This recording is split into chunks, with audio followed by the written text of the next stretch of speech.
Muy buenos días con todos los presentes.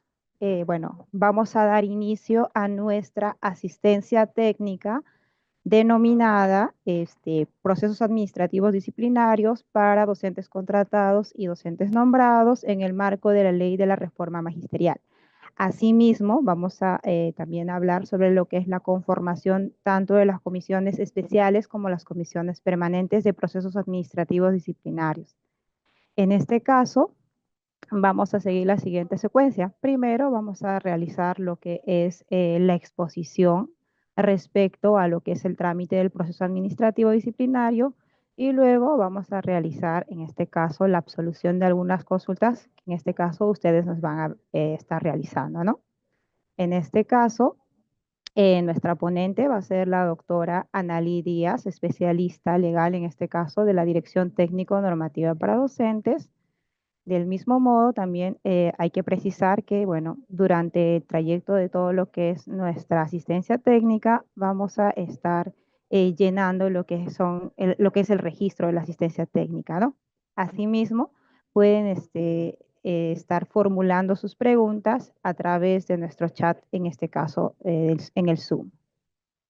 Dicho ello, voy a dar pase a la doctora Luz Consuelo Castañeda Cornejo, que es la coordinadora del equipo PAT de la Dirección Técnico Normativa para Docentes, para dar inicio a nuestra asistencia técnica. Doctora Luz Castañeda, adelante, por favor. Bien, buenos días con todos. Mi nombre es Luz Consuelo Castañeda Cornejo, coordinadora del equipo de procesos disciplinarios para docentes de esta Dirección Técnico Normativa de Docentes. Expresarles el cordial saludo institucional de parte de nuestro director, el señor Andrés Izaguirre Minaya. Quisiera empezar saludando, en principio, el interés y el compromiso de responder a esta convocatoria. Esta asistencia técnica tiene como objetivo que los abogados que asumieron funciones desde 2025 como secretarios técnicos de las comisiones permanentes o de las comisiones especiales en la SUGEL-ODRE respectivamente, cuenten con información relevante sobre el proceso administrativo disciplinario y el marco normativo aplicable a este, que al tratarse de un marco normativo de régimen especial, deben tener en cuenta las particularidades de este régimen laboral. Así también, esta información está dirigida a los presidentes de las comisiones, de modo tal que tengan en cuenta sus atribuciones y responsabilidades. Debo señalar que en esta mañana se actualizará los tópicos fundamentales que deben conocer tanto los secretarios técnicos como el presidente de la comisión permanente y de la comisión especial, considerando la reciente emisión de la norma técnica de procesos administrativos disciplinarios para docentes, que si recordamos fue el 27 de octubre del 2024, aprobada mediante resolución viceministerial 120-2024 del Minedu. Se tocarán temas o puntos como el proceso administrativo disciplinario con la actualización de los plazos para las acciones. Se hablará también sobre las comisiones de proceso, su conformación, el periodo de su designación, funciones de sus integrantes y tipo de sesiones. También abordaremos las medidas preventivas, que es un punto bastante sensible en este contexto de varias denuncias por hostigamiento sexual. También hablaremos de los recursos administrativos a los que puede recurrir el administrado que está siendo procesado. Hablaremos también de la ejecución de la sanción, los plazos de prescripción y algunos precedentes de observancia obligatoria del Tribunal del Servicio Civil. Es preciso hacer notar que la labor que desarrollan en las comisiones permanentes y comisiones especiales, tanto los presidentes como los secretarios técnicos, es una labor de suma responsabilidad y de vital trascendencia. ¿Por qué lo hago mención? ¿No? Porque muchas veces recibimos nuestra resolución de designación como presidente, como secretario técnico, pero no sabemos de la responsabilidad que se nos está encargando al incluirnos como un integrante de esta comisión.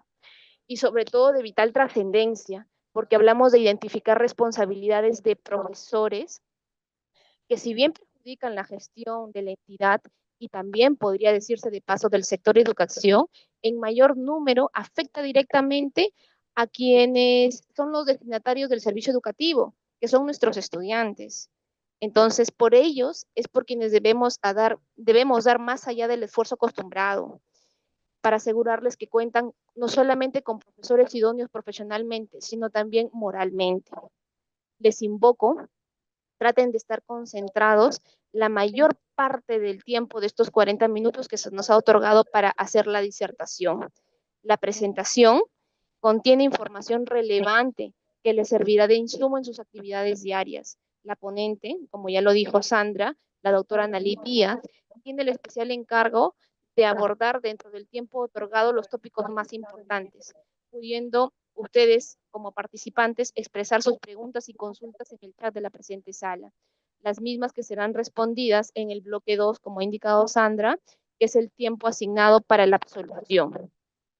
Entonces, les invoco nuevamente a registrar su asistencia en el link que se ha compartido en el chat para registrar la asistencia. Eh, una vez que completen ese enlace con el formulario de la asistencia, podrán tener acceso a la PPT de la presentación que hará esta mañana la doctora Analí. Y sin más preámbulo, doy inicio a la presentación de la asistencia técnica, doy por iniciada y le doy paso a nuestro ponente. Buen día con todos. Buenos días, doctora. Bueno, en este caso vamos a dar pase a la doctora Analí Díaz para que inicie con su ponencia. Doctora, ¿puede presentar su PPT? Buenos días con todos los presentes. Quien les habla es la abogada Ana Díaz Yontop.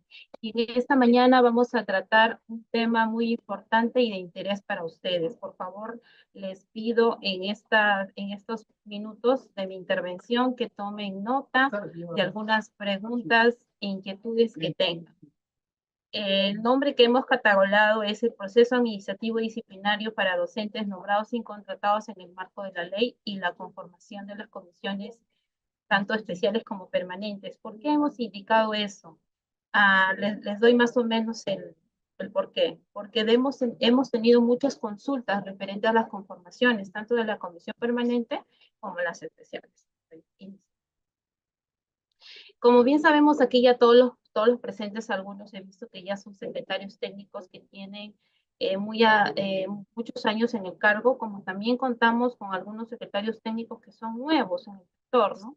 Por lo tanto, en el tema normativo, más que todo en la norma vulnerada, siempre vamos a tener una maga de normas, como las que tenemos y las que son siempre más usadas en el tema de la imputación de los cargos que yo tengo que efectuar cuando yo voy a formular o proyectar mi informe preliminar.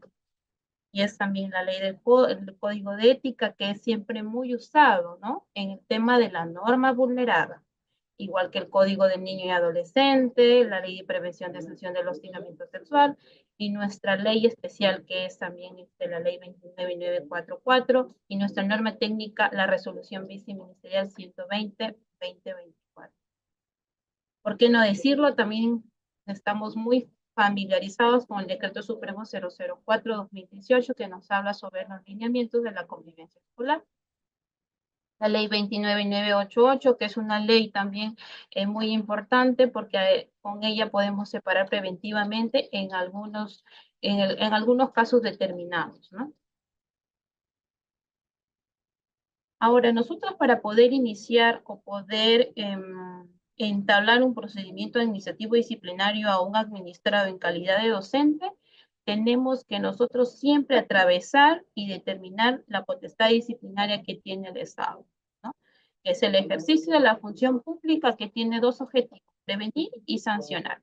Esa es la condición por la que el Estado aplica la administración de justicia mediante la potestad disciplinaria del Estado.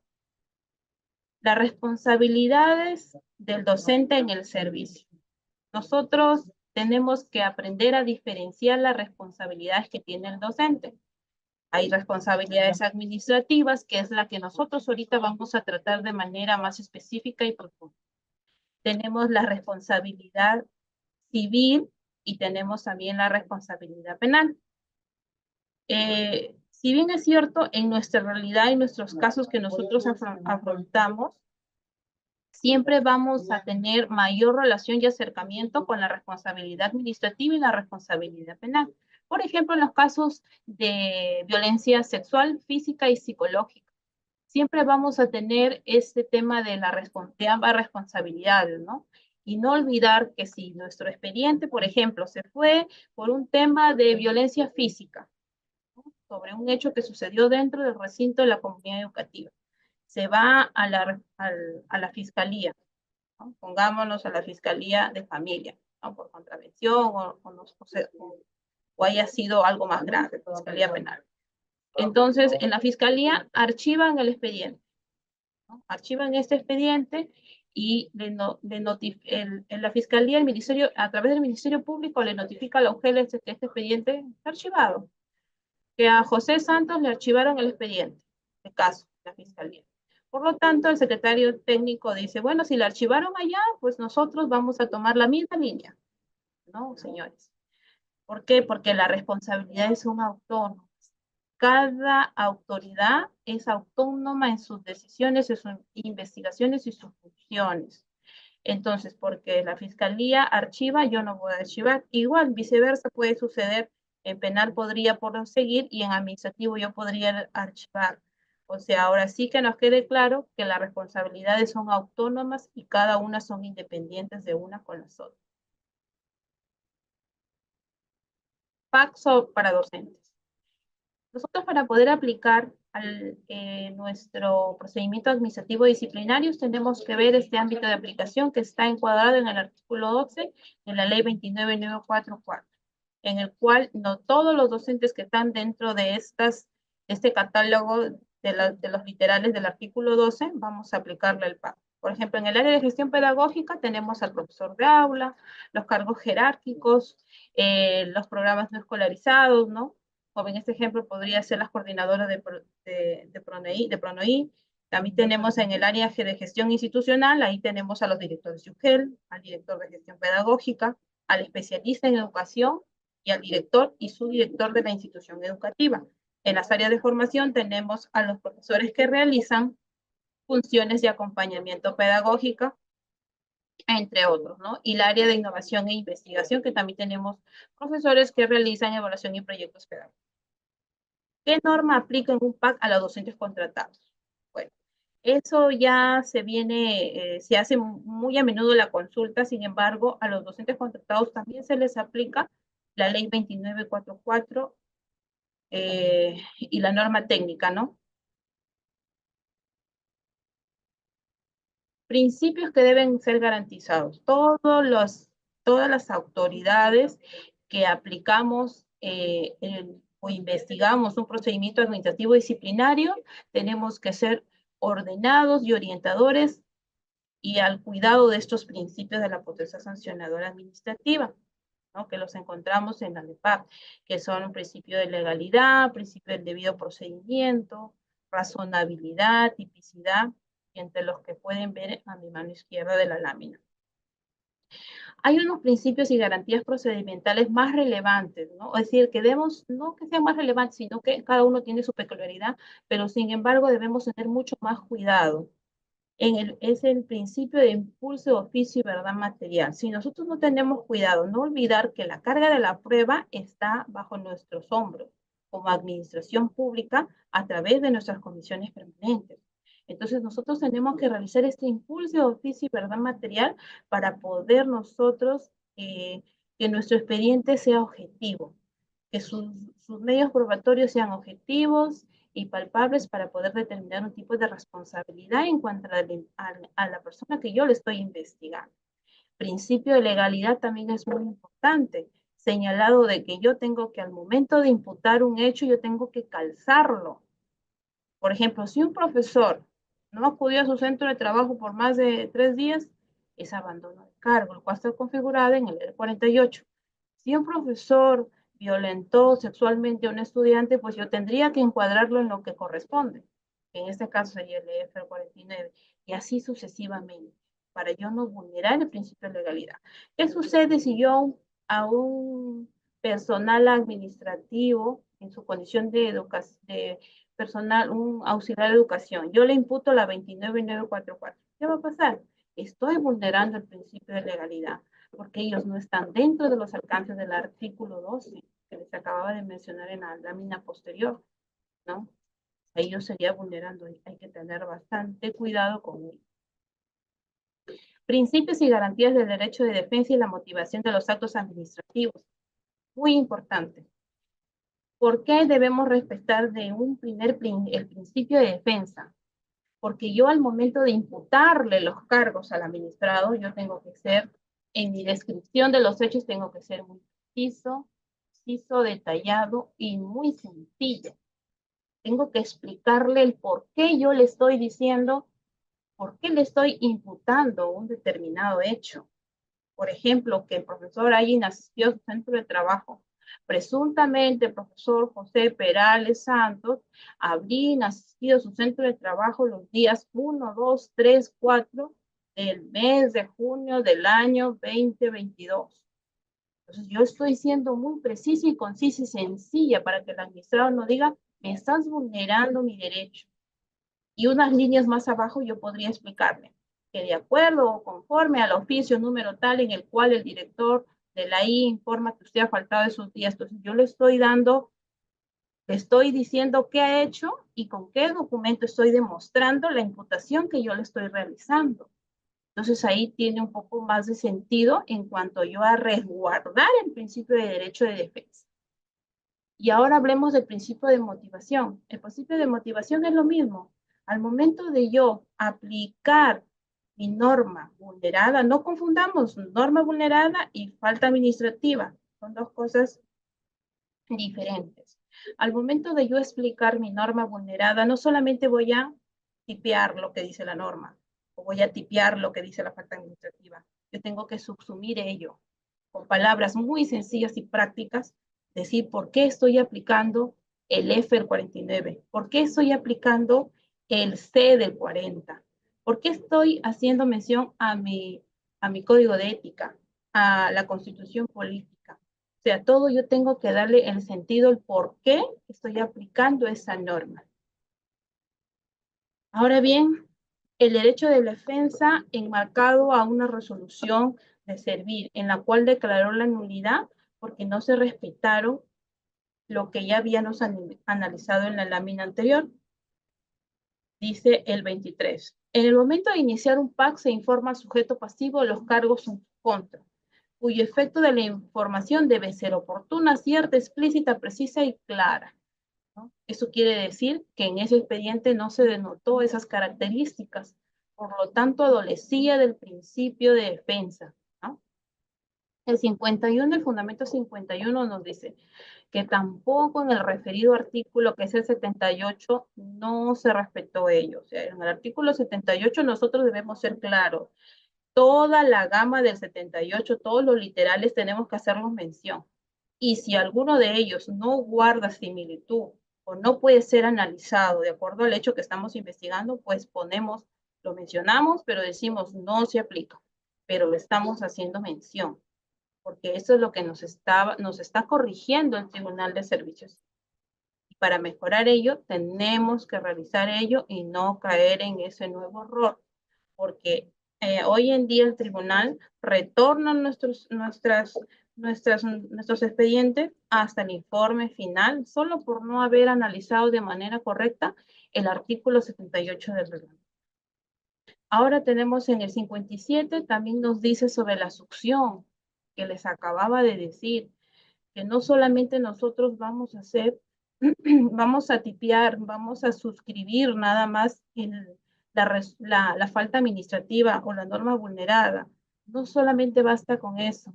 Tenemos que darle el sentido de la succión jurídica a ese pedacito de norma que nosotros estamos imputando, ¿no? Estamos describiendo. Por ejemplo, si nosotros estamos haciendo un hecho de agresión física, ¿no? Ya que el profesor no ha mantenido un lugar seguro, de escuelas seguras a la estudiante, al haberle vulnerado sus derechos, y así seguir fundamentando el por qué estamos aplicando el artículo que corresponde a cada caso. El PAC en el marco de la ley de la reforma magisterial. Aquí estamos más que todo en esta lámina explicando el tipo de faltas que nosotros contamos como ley de reforma magisterial. Tenemos faltas leves, faltas no leves, faltas muy graves y faltas graves. Las faltas leves son la sanción de amonestación escrita. ¿no? Que consiste en la llamada de sanción y siempre va a ser bajo un procedimiento administrativo disciplinario propiamente dicho. ¿Quién es nuestra autoridad en este tipo de casos? ¿Quién son los llamados? Son los directores de la IE y en algunos casos los jefes de recursos humanos. Para las faltas no leves son la suspensión de 1 a 30 días y también en este caso los llamados son los directores de IE y los jefes de recursos humanos. Todos son previo proceso administrativo disciplinario. Me preguntarán en las faltas leves, ¿qué documentos yo voy a aplicar? Pues el director de la IE vamos a realizar un memorando, una carta. Esto lo vamos a ver adelante en otra lámina. Las faltas graves son los ceses temporales que están a cargo, ustedes aquí los presentes ahora en esta mañana, que están a cargo de las condiciones permanentes. Su periodo es a partir de 30 días hasta 12 meses. Y las faltas muy graves, bueno, son destitución del servicio, que también están a cargo de la Comisión Especial y Permanente propiamente dicha. Acá tenemos una lámina interesante sobre la investigación a cargo del director de la IE y el jefe de personal por falta leve y no leve. Como les decía, el director es el que va a investigar las faltas leves y no leves a todo su personal de su comunidad educativa que están bajo los alcances del artículo 12. ¿No? Él podría eso realizar. ¿Qué nos dice la norma? Nos dice que él va a realizar un memorando, haciéndole llegar el hecho imputado. Es prácticamente un PAC igual el que realizamos nosotros los secretarios técnicos. Él va a realizarlo, pero con documentos con otros, catalogados con otros nombres. Por ejemplo, el memorando que le va a trasladar, le va a conceder los 10 días para hacer su descargo. Él podrá, después de estos 10 días, investigar, hacer acciones de investigación según corresponda. Concluido ese plazo, pues él va a analizar el expediente y va a concluir, ¿no? Si sanciona o archiva ese expediente, dependiendo a los medios de prueba que cuente el director. Ahora una consignas. Ustedes son los técnicos que tienen la experticia en el desenvolvimiento de este procedimiento administrativo. Por lo tanto, si es que algún director les pide ayuda o ustedes pues hacen un informe porque no corresponde a ustedes, pongamos una falta de 2 días, 3 días, le corresponde al director de IE, ustedes deberían pues darle las pautas, apoyar en el manejo de en el manejo de estos casos, ¿no?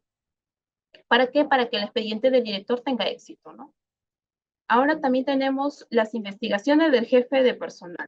El jefe de personal investiga al director de la IE, al director o jefe de gestión pedagógica y al director o especialista, ¿no? De UGEL o DRE, según corresponde, según donde suscitaron los hechos. ¿Qué documento realiza el jefe de recursos humanos? El jefe de recursos humanos realiza un informe investigatorio.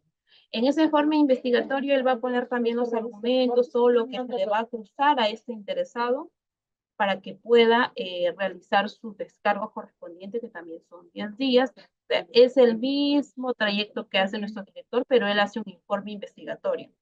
Y después ya lo traslada para que nuestro director, Tugel, pueda emitir lo que él recomendó, ¿no? Pudo haber recomendado, pues, una modificación o en su defecto una suspensión. Bueno, ya depende, ¿no? Y se tiene que analizar también, no olvidemos el artículo 78 del reglamento, ya que eso nos da cabida a que nosotros podamos determinar el tipo de suspensión que queramos aplicar en este caso, ¿no? Como es de 1 a 30 días. Más o menos esa es la conducción de estos procesos disciplinarios a cargo de estas dos autoridades. A cargo de las comisiones de procesos administrativos disciplinarios, ¿no?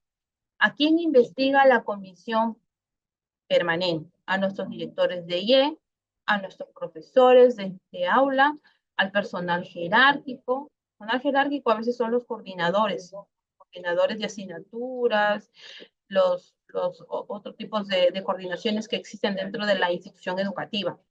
El subdirector, el director de IEP y el especialista en educación de la UGEL. ¿Qué investiga? Investiga faltas graves y muy graves, sanciones de cese temporal y destitución. Y la comisión especial, ¿a quién investiga? Al director de gestión pedagógica, al jefe de gestión pedagógica y a nuestros directores de UGEL. Ellos son los llamados a investigar a estos cargos, ¿no? La comisión especiales. Y también sancionan por cese temporal y destitución. Ahora pasamos al informe preliminar.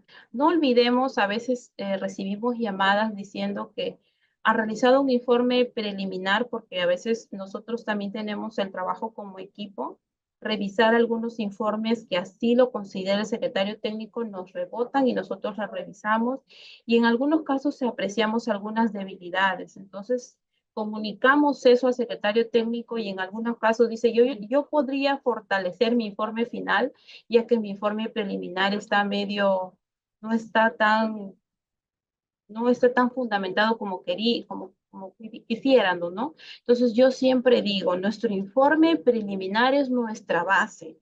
O sea, nuestro informe preliminar siempre es nuestra base que nosotros tenemos que tener. Es igual que una casa sin cimientos, no podría tener una buena estabilidad. Por lo tanto, es así que nosotros desde nuestro informe preliminar tenemos que ser muy cuidadosos al respetar todos esos principios que yo les acabo de mencionar. La comisión tiene los siguientes plazos para investigar el tema.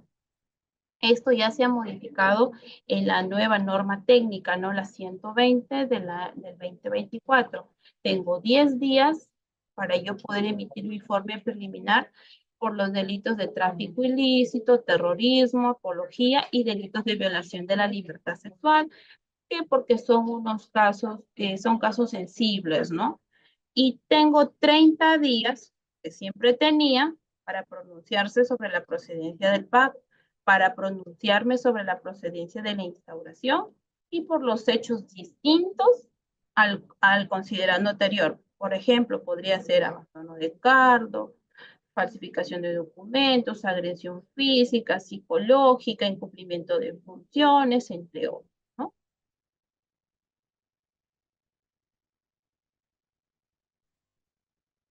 Mi instauración del PAC. No olvidemos que nuestro informe preliminar es la recomendación que hace la comisión ante mi director de UGEL. Y la instauración del PAC ya es un tema del acto resolutivo, ¿no? Ahora, el titular de la IG emite la resolución en los plazos determinados. Un día desde la recepción del informe para los casos que acabo de mencionar. Apología, tráfico ilícito de drogas y violencia sexual. O sea, en el día. Yo, por ejemplo, una UGEL, ¿no? UGEL, no sé, UGEL analiza, pongamos, que emite su informe de un caso de hostigamiento sexual. Yo hago llegar proyectando mi resolución y en el día mi director tendría que atender, o sea, firmar o en todo caso interponer su prerrogativa, pero en el día que yo estoy, o sea, él solamente tiene un día para poder firmar ello. Y 5 días desde la recepción del informe para otros hechos distintos. Otros hechos distintos ya saben, ya, que podría ser incumplimiento de funciones, abandono de cargo, violencia física, violencia psicológica. Como les seguía diciendo, el titular puede apartarse o puede aceptar la recomendación de la comisión, ¿no? Ya es decisión de él, ¿no?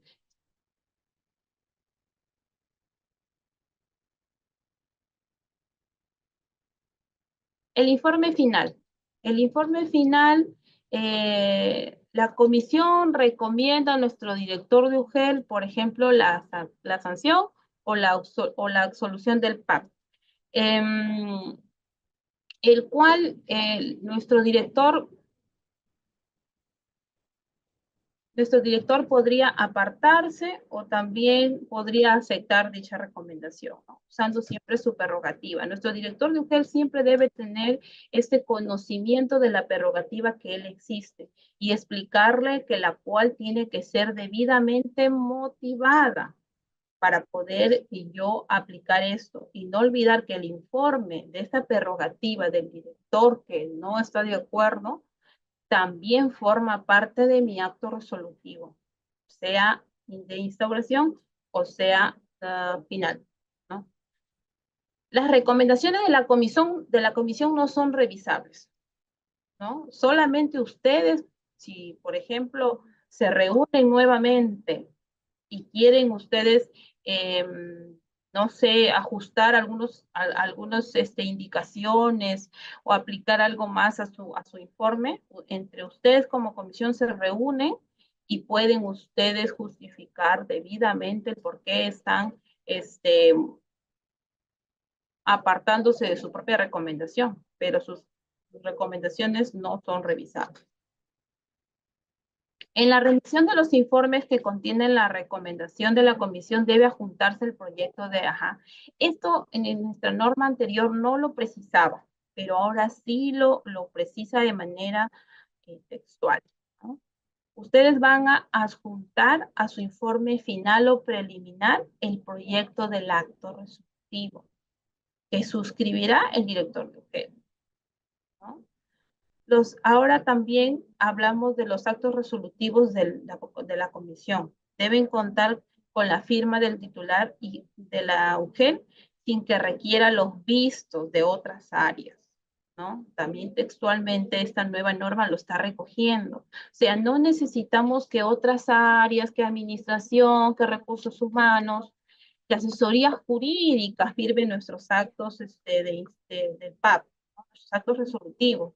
No necesitamos eso, porque lo que queremos es hacer que sea nuestro proceso mucho más fluido y mucho más rápido y también mantener, quieras o no, la reserva del mismo. Porque tú como comisión proyectas, envías y llega al despacho del director, él firma y de la misma forma es devuelto.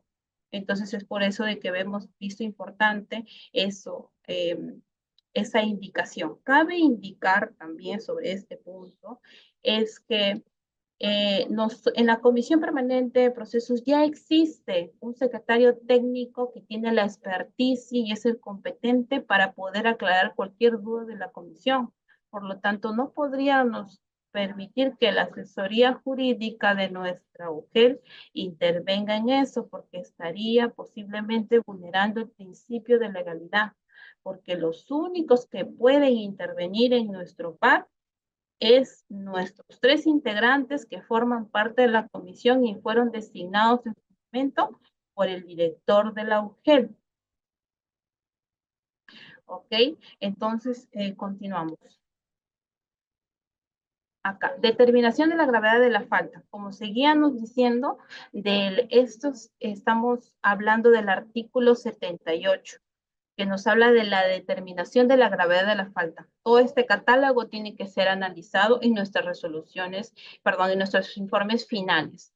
Circunstancias en que se cometen y formas que se cometen, he visto que mucho confunden.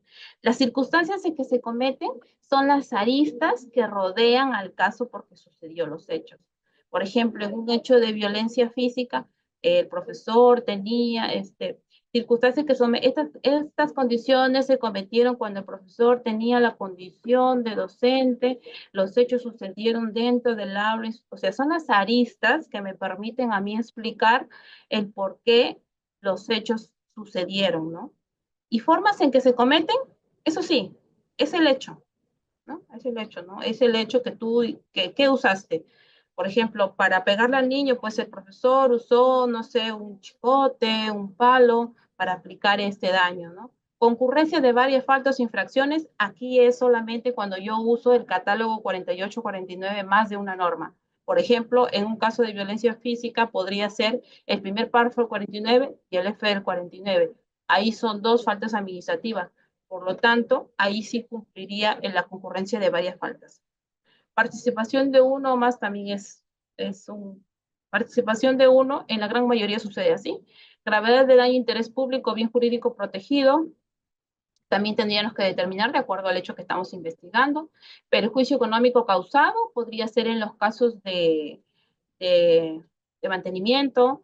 Beneficio ilegalmente obtenido, igual podría ser algún abandono de cargo que se le pagó al maestro. Existencia o no intencionalidad en la conducta del autor.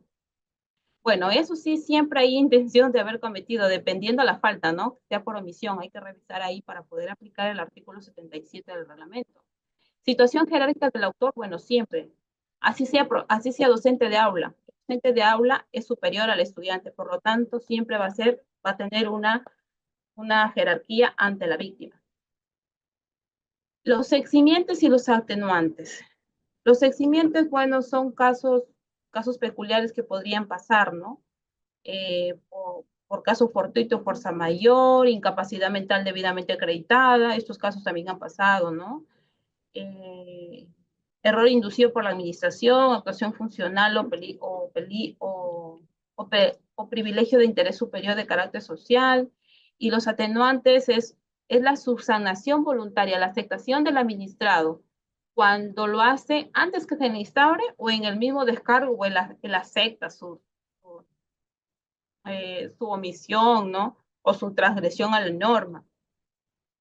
Se podría aplicar. Y la pregunta es, ¿los atenuantes se pueden aplicar para una falta de destitución? No, no se podría aplicar para nada, porque la falta administrativa es destitución y no calzaría otra cosa. Tendría que aplicarse en otro tipo en otro tipo de faltas, pero en las destituciones no se aplican las atenuantes. Proceso administrativo disciplinario, son TICs importantes. Esta lámina habla sobre la resolución de sala plena, ¿no?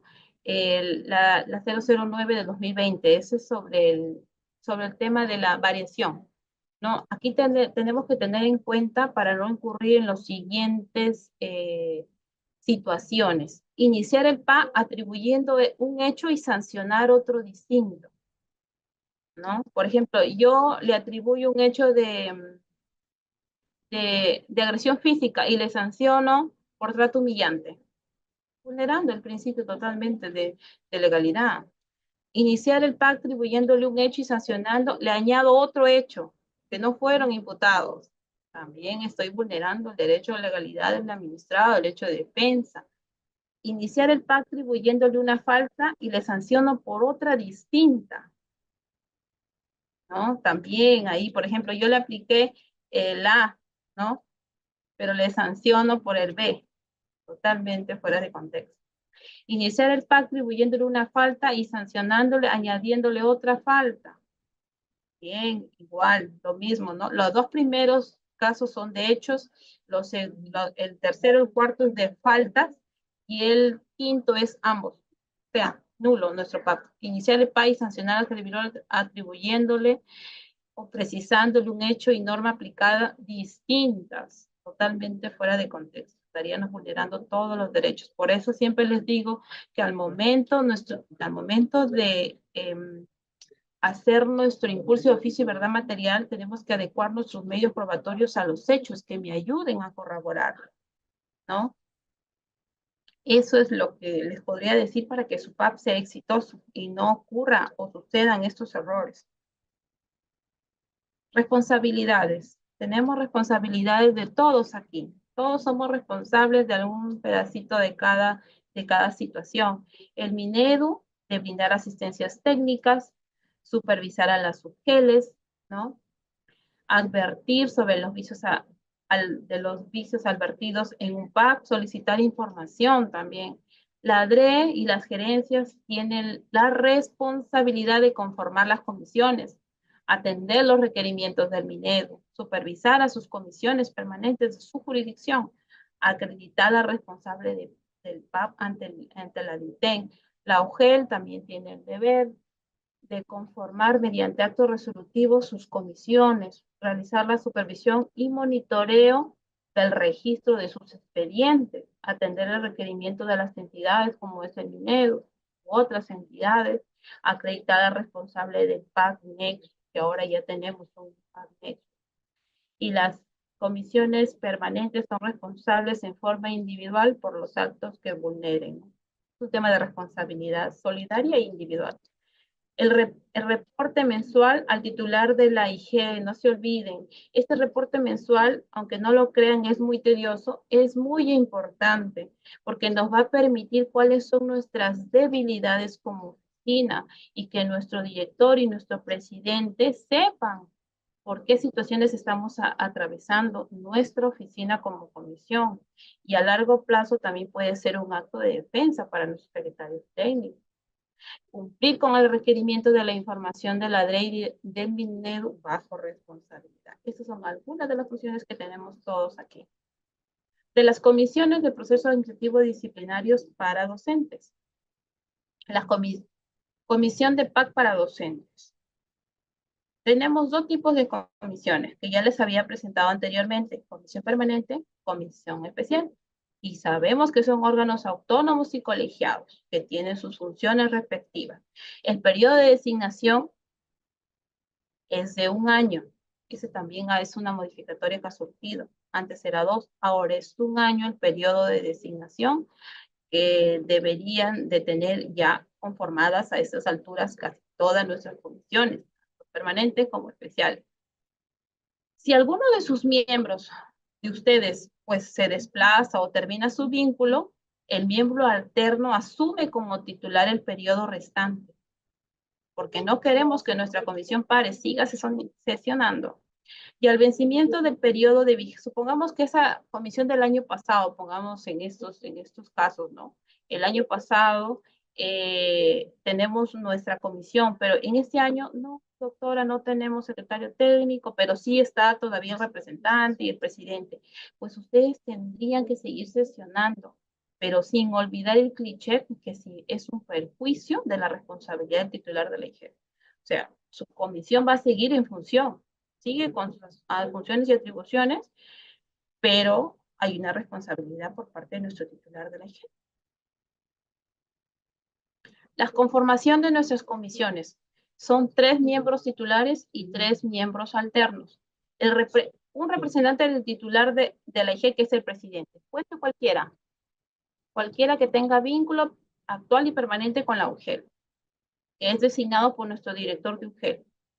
¿No? Podría ser el administrador, el racionalizador, el jefe de personal, porque antes indicaban que tenía que ser el jefe de gestión pedagógica. No, no es así. Puede ser cualquiera que el titular elija, siempre y cuando tenga el vínculo. Un representante de la oficina de personal de la IG, secretario técnico. Profesional en derecho con dedicación a tiempo completo y de manera exclusiva. Quiere decir que vamos a necesitar un abogado que esté a disposición a tiempo completo para la atención de la comisión. No podríamos tener un abogado que atienda pues PAP con la 357, no, porque nuestros PAP podrían adolecer, podríamos estar afrontando o vulnerando el principio de legalidad, porque la norma es clara en señalar eso. Y un representante de los profesores nombrado, acreditado por la organización sindical regional, ¿no? A quien investiga, como les decía, profesor de aula, personal jerárquico, director, subdirector y especialista en educación de la UGEL. La elección de los profesores de la CEPAP. Esta lámina que vemos solamente es para elección de la comisión permanente, ¿no? Para la comisión permanente en cuanto a su tercer representante. Nos dice que el secretario general tiene el plazo de 10 días para remitir a la DRE la lista de nuestros representantes titulares y alternos de cada comisión de mi jurisdicción. Obviamente que si el sindicato no lo hace, la DRE pues tiene que oficiarle para que le remita, ¿no? Ahorita ya estamos 5 de febrero, se supone que los 10 días del año ya pasaron. Entonces el conducto regular hubiera sido el que les voy a explicar. La DRE remite en un plazo de 2 días a la UGEL la lista, ¿no? Y en un plazo de 5 días la UGEL tiene que verificar si estos maestros, tanto titular como alterno, cumplen el perfil, que no tengan ningún impedimento. En caso el profesor no cumple el requisito, la UGEL comunica a la DRE. Le da el plazo de 2 días, ¿para qué? Para que subsane ese error y me mande otro nombre de otro docente. En caso no se haya, en caso no se subsane o no se haya mandado lista, pues yo aplico lo que me dice mi norma. Como titular de la IGEP, designo a un profesor nombrado, dice preferentemente de mayor escala magisterial. No te quiere decir que va a ser escala, el más que tiene más escala, no, preferentemente. Y que eso sí, que no esté inmerso en ningún impedimento, que no tenga alguna sanción para que pueda ser parte de esto. O sea, si 1, 2, 3 no he cumplido, pues yo, UGEL, ahora yo está la responsabilidad bajo mi mando como titular de la IGEP para yo poder escoger entre mis docentes nombrados a mi titular y a mi alterno para que asuman el cargo de representante. Formación de las comisiones especiales. Ahora vamos a hablar de la conformación de la comisión especial. Los integrantes son un representante de titular de la DRE, el presidente, que puede ser cualquiera, como les decía. Un representante de la oficina de personal, que hace el secretario técnico, que también este tiene que ser de manera exclusiva. Y un especialista en educación de la DRE. Este especialista de educación de la DRE va a estar su elección en responsabilidad bajo el área de recursos humanos, en el cual lo van a realizar a mano alzada. Van a decir, bueno, tenemos a estos señores que están posiblemente para hacer, y van a mano alzada, que va a estar a cargo de una autoridad que es recursos humanos, para que se pueda realizar esta votación y se escoja al especialista en educación. ¿No? ¿A quién investiga, como le decías? A los directores de gestión pedagógica, al director de UGEL. No olvidar que en las DREs o en las gerencias tiene que existir una comisión especial y una comisión permanente. La comisión permanente investiga a los especialistas de educación de la DRE, porque si ustedes leen el marco normativo, no hay quien investigue a nuestros especialistas de educación de la DRE. Por lo tanto, tenemos que tener una comisión permanente situada en la DRE para que pueda investigar a este tipo de cargos. Funciones del presidente de la comisión. Bueno, tenemos una gama de responsabilidades que se le ha otorgado al presidente. Obviamente todas no se van a cumplir en conjunto, obviamente, según se vaya dando los días, los meses, cada caso determinado, ustedes van a hacer uso, van a estar usando paulativamente estas funciones.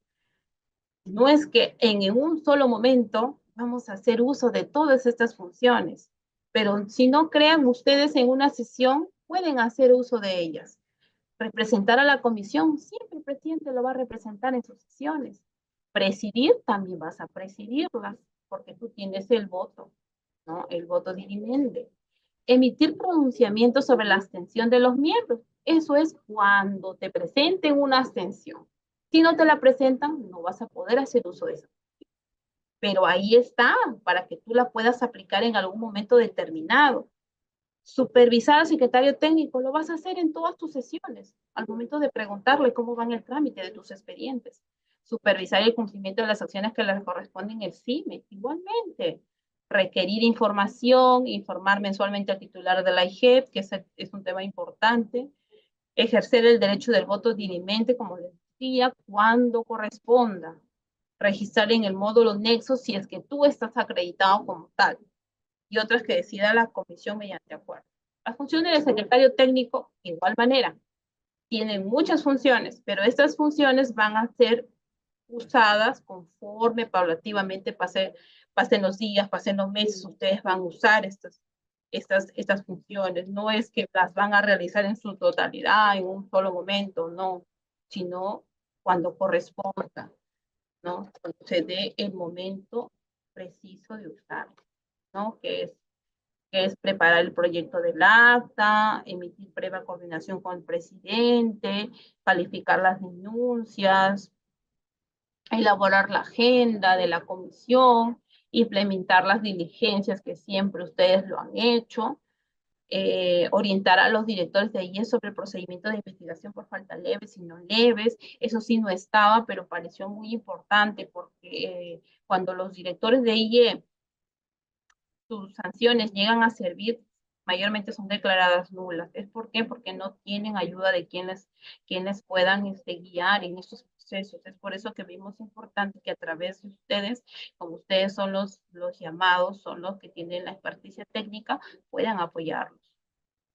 No olvidar que ustedes también aquí en el G dice verificar que los docentes denunciados por hechos establecidos en el artículo 44 de la ley de la reforma encuentren con una medida de separación preventiva.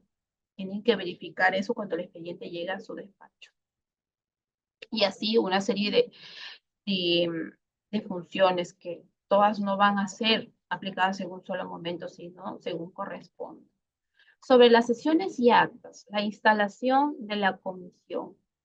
¿No? Se supone que yo notifico a mis integrantes de la comisión y en el plazo de 5 días después de haber sido notificado yo tengo que instalar mi comisión. ¿Y cómo puedo instalar? Con mis 3 integrantes titulares. Nada más, no necesito a mis alternos. Con mis 3 titulares yo podría instalar mi comisión. ¿No? Instalo y en esa, no olvidar que en la instalación hay que quedar el tema de las notificaciones claro y las fechas en que voy a hacer mis reuniones ordinarias o mis sesiones ordinarias. Por ejemplo, todos los jueves vamos a sesionar a partir de las 4 de la tarde. Es un ejemplo. Las notificaciones van a ser pues por WhatsApp o por correo. Ya depende de ustedes cómo queden para que después, y tiene que quedar sentado en el acta de instalación, señores, por favor. ¿Ok? Para que después no haya malos entendidos con nuestras comisiones, con nuestros integrantes. Acá también hablamos del quórum, que es una situación muy importante y de mucha consulta. Para las sesiones de instalación necesitamos a nuestros tres titulares, ¿no? A la totalidad de nuestros miembros. Y para las demás sesiones nos estará solamente con la asistencia de 2. Pero siempre tiene que ser con la presencia del presidente. ¿Por qué? Porque el presidente tiene el voto dividente. Puede ser presidente, secretario. Puede ser representante, director, pero siempre tiene que estar nuestro presidente. Presidente, secretario o presidente, representante, ¿no? Así podríamos manejar para poder sesionar. Tipos de sesiones, como les decía, tenemos 2 tipos de sesiones. Sesiones ordinarias, sesiones extraordinarias. Sesiones ordinarias son las que habíamos quedado ya en el acta de instalación.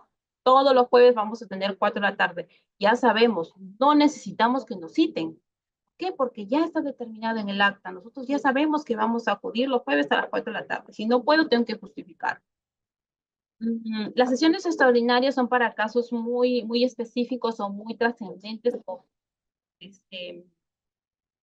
que causan bastante malestar. Por ejemplo, yo quiero sesionar un retiro urgente o quiero sesionar algo urgente, pues yo convoco a mi comisión y sesiono este expediente, ¿no? Puede ser pueden ser más, o sea, yo puedo sesionar 20, 30 expedientes, pero si quiero de la sesión extraordinaria, a veces suele pasar que son pocos los llamados, 1, 2 expedientes que pues tengan mucha trascendencia, ¿no? Y ahí pongo la hora, el lugar y motivo de la convocatoria.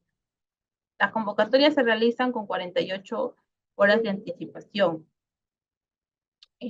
Algunos preguntan si se pueden hacer las reuniones vía tecnológica, o sea, vía Zoom, sí, puede ser, grabadas se puede realizar. La espera para poder yo realizar mi sesión es de 15 minutos, ¿no? De tolerancia. Siempre pues vamos a esperar siempre al representante porque es un integrante externo que viene a veces de otro lugar, ¿no? Medidas preventivas. Las medidas preventivas, señores, tienen las siguientes características. ¿Cuál es el periodo de duración? Hasta que incluye el proceso administrativo o proceso judicial. ¿Qué ocurre con su remuneración? No se suspende, ¿no? Sus remuneraciones son intactas. ¿Por qué? Porque prevalece el principio de inocencia al administrado. ¿Implica una sanción? No. No es un demérito, para nada. ¿En qué consiste? Que el profesor tiene que estar en disposición de la UGEL o la DRE y hace funciones de manera no presencial. ¿Cuál es el objetivo? Alejar al docente de la institución educativa para salvaguardar a la víctima y a otras presuntas. Y también, ¿por qué no decirlo? Su integridad del mismo. ¿Qué impedimentos tiene el docente? No puede ejercer funciones ni pedagógicas ni institucionales, solo administrativas. Las medidas preventivas. Aquí tenemos las causales. Nuestras causales están establecidas ya en el artículo 44 y 87, perdón, el artículo 44 de la Ley de la Reforma Magisterial. Ahí tenemos todas las causales y el artículo 44, casi en el 99.9% es de aplicación exclusiva del director de la IE, que es por violencia contra la libertad sexual, delitos de corrupción, delitos de tráfico, actos de violencia contra los derechos fundamentales. Hay que tener mucho cuidado en actos de violencia contra los derechos fundamentales, porque hay directivos que aplican esto por un hecho de violencia física o psicológica, y a veces no corresponde. Entonces, a través de ustedes, que quieran ustedes hacer un taller a sus directivos, explicar cuándo corresponde aplicar una medida preventiva bajo los alcances o causales del artículo 44. Para eso, aquí abajo tenemos el pleno jurisdiccional. Ahí nos habla ampliamente del artículo 44, cuándo yo debo aplicar los actos de violencia. ¿Cuándo yo puedo hacer? Cuando este reviste de gravosidad y es un delito delictivo. Por ejemplo, un profesor capaz lo empujó muy fuertemente a un estudiante por un hecho X y capaz le lesionó la pierna o al empujarle le rompió la cabeza. Pues yo como directivo sí le aplicaría automáticamente mi 44 por actos de violencia. Porque según el pleno jurisdiccional, sí sería un hecho que reviste de gravosidad y es un delito a consecuencia de lesiones, ¿no? Entonces, bajo esa premisa, yo sí les recomiendo que ustedes podrían hacer un taller a sus directivos, dándoles a conocer cuándo yo podría aplicar esa medida preventiva de acuerdo a las causales que les estoy señalando. Y el procedimiento es, ustedes tendrían que decirle que el directivo solamente tiene que contar con la denuncia administrativa o judicial, nada más. Eso es lo que le pide la norma. ¿Cuentas con eso? Ya haces tu medida de separación. El director de la IE informa al titular de la UGEL. El director de la IE emite la resolución de separación preventiva en el plazo de 24 horas de conocidos los hechos. Acá tenemos otra medida preventiva que es la medida de retiro. Esta medida de retiro sí la atendemos nosotros dentro de la comisión. La comisión es el que recomienda a nuestro titular de IGEP si nosotros vemos que dentro de nuestra investigación, pues esta maestra o este maestro debería ser retirado del recinto educativo por una serie de hechos. A diferencia de la medida de separación preventiva es dentro de las 24 horas. La medida de retiro puede darse durante todo el proceso administrativo y disciplinario. No te dice una fecha, no te dice un momento, ¿no? Eso es lo que hace la diferencia con la otra medida. Puedes tú usarla por los supuestos del artículo A o el B, que es causar perjuicio o la violencia física, y por los supuestos del artículo A, el D, el E, el F, el G y el H. Podrías aplicar tú como comisión, pues analizando, viendo que tu expediente, pues la profesora no podría ya convivir con este menor. Algunos dicen, como lo dice el Decreto Supremo 004/2018, pues yo lo cambio de aula, pero al momento que salen al recreo, capaz la institución educativa es muy pequeña, el niño o la niña va a convivir, lo va a ver todos los días a este maestro. Por lo tanto, tú recomiendas que al haber existido estas declaraciones y tanto así, pues recomiendas el retiro, justificas y motivas. Y tu director pues puede apartarse como puede aceptar, porque él es el que formaliza el retiro mediante una resolución. Igual, se le designa funciones a través de recursos humanos para que realice funciones no presenciales. Recursos administrativos y la ejecución de la sanción. Tenemos dos recursos administrativos, como bien sabemos, recurso de reconsideración y recurso de apelación. Recurso de reconsideración, pues tenemos 15 días para que lo atiendan ustedes ya con la modificatoria y todo ello, ¿no? También hay una modificatoria, me parece, del